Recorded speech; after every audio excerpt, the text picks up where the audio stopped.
20 pesos per kilo rice program feeds Palas.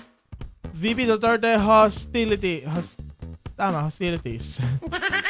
Ito yung article ng Inquirer.net na bayaran ng bilyar. Diba? The government program to sell rice at only 20 pesos a kilo, which President Ferdinand Marcos Jr. said it would be rolled out first in the Visayas to finally fulfill a campaign promise. Set up another sour exchange between Malacanang and Vice President Sara Duterte. Maaasim naman yung mga yan eh. Diba? Ano pa magagawa natin yan? So ayun, dahil nga sa paglulunsad ng 20 pesos na bigas na itutupad na, buti naman kahit papaano ay ayun, nagkaroon ng awayan uli ang dalawang kampo. Diyos ko naman. Presidential Communications Officer Undersecretary and Palace Press Officer Claire Castro on Thursday called on Duterte and other critics cynical of the program to rid themselves of the negativity and crab mentality and just be supportive of the initiative. So sinasabi dito ni Yuse Claire Castro na wag po tayong kung ano-ano na lang yung gagawin, di ba? Ano ba yung crab mentality? Nakalimutan ko na naman yung crab mentality. Crab mentality. More on tagilid. Ayan. A mindset where individuals actively try to prevent others from succeeding. So, ayun yung sabi dito. Kumbaga, bakit kayo nangihila ng pababa? Yun yung sinasabi. At maging supportive na lang daw kayo. Wag po tayong ganon, di ba? Yun yung sinasabi ni Yusek. This was a day after Duterte in a press conference in Negros Occidental said she thought the president was just giving off her false hopes to the people since rice sold at cheap may not be fit for human consumption but only for animals. So sinasabi dito na nanira na naman po ang ating napakasipag ko na vice-presidente. Magbigay kayo na nagawa ni Sara Duterte bilang vice president, diba? Sinasabi dito na panghayop lang daw yung bigas ay ibebenta ng 20 pesos per kilo. At ang sabi ni Sara Duterte, if you sell rice at 20 pesos per kilo, make sure it can be eaten by people. Filipinos are not animals. Yun lang sabi niya. Kala mo naman may nagawa yun. Said Duterte, whose 2022 election alliance with the president has deteriorated into open hostility. Duterte also wondered why the program was being launched only in the Visayas. So, napatanong siya, bakit sa Visayas lang muna? At sabi ni Duterte, aren't the people in Mindanao getting hungry too? The people in, wow, parang Mindanao votes here. So,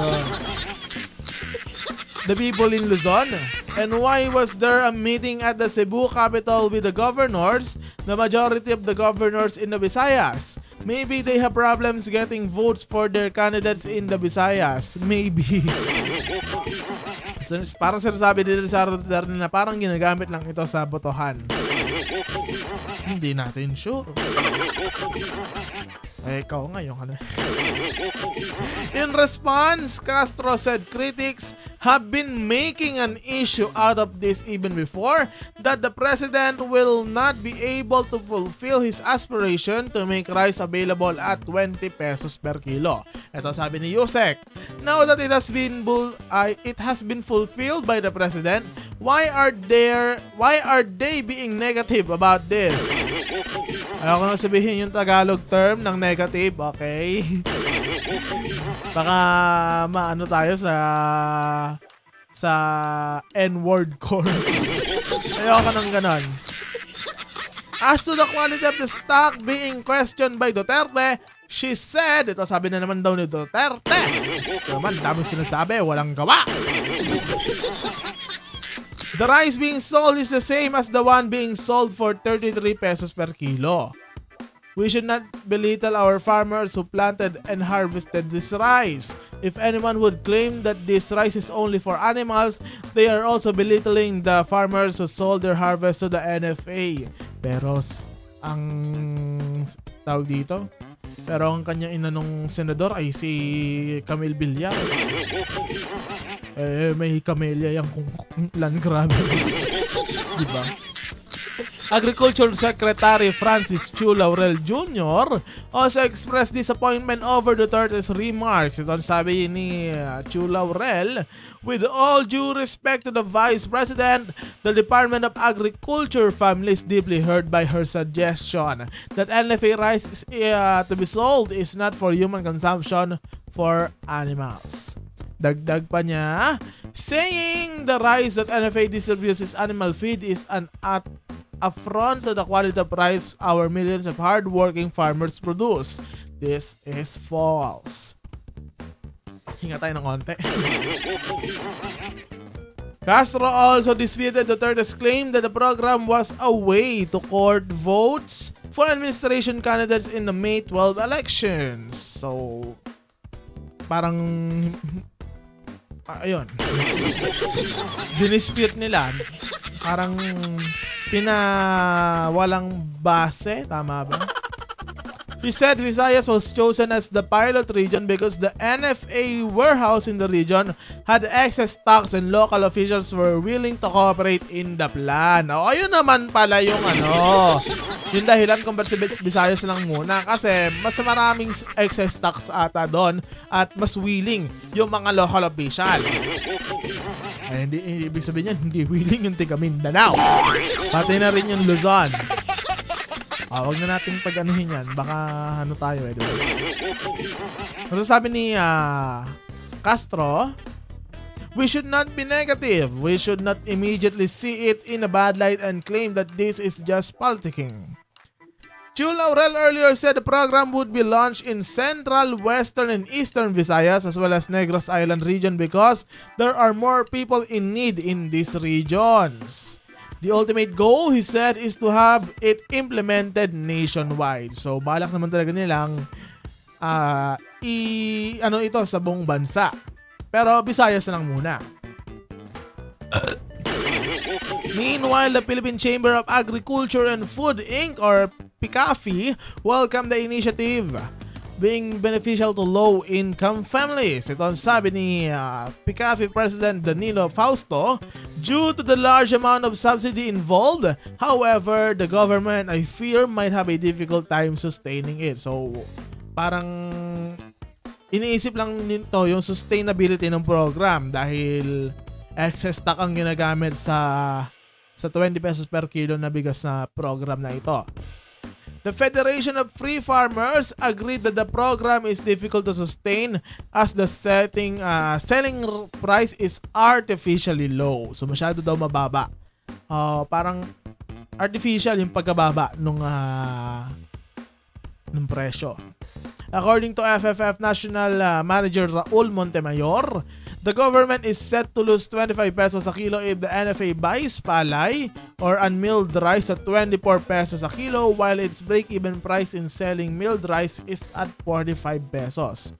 So, sinasabi dito na 25 pesos per kilo daw ang mawawala sa gobyerno kung bibili sila ng palay sa 24 pesos per kilo. Ayun. At sana yung palay ay sa farmer talaga, hindi sa mga middleman. Yun yung nakakabisip, may middleman eh. At sabi ni Montemayor, assuming the government sells 1.3 million metric tons at this price or 10% of the annual consumption, the total subsidy required for 1 year will be about 35 billion. So medyo malaking gastos nito para sa gobyerno. We welcome and support efforts to reduce rice prices as long as it is not through tariff reductions or unlimited imports. So hinahangad din ng samahang industriya ng agrikultura na sana hindi lang sa mga imported rice nanggagaling yung pagbaba ng presyo at hindi din sa pagbaba ng taripa. Ayan ang sabi ni Sama ng Industriya ng Agrikultura Executive Director Jason Cainglet. Yan. Small farmers, however, were not as receptive. In Dumangas, Iloilo, tenant rice farmer Ricardo Dominez said that while the program may favor consumers, it threatens to drive farmers like him deeper into poverty. So ito nga yung sinasabi natin na sana nga kung gagawin nito is walang middleman man lang. 'Di ba? Kasi sa middleman yung mayaman. No, sabi ni Dominez, they should have lowered the cost of farm input first, fuel, fertilizer, seeds, and labor. So sana yun daw muna ibabaan bago yung bigas mismo.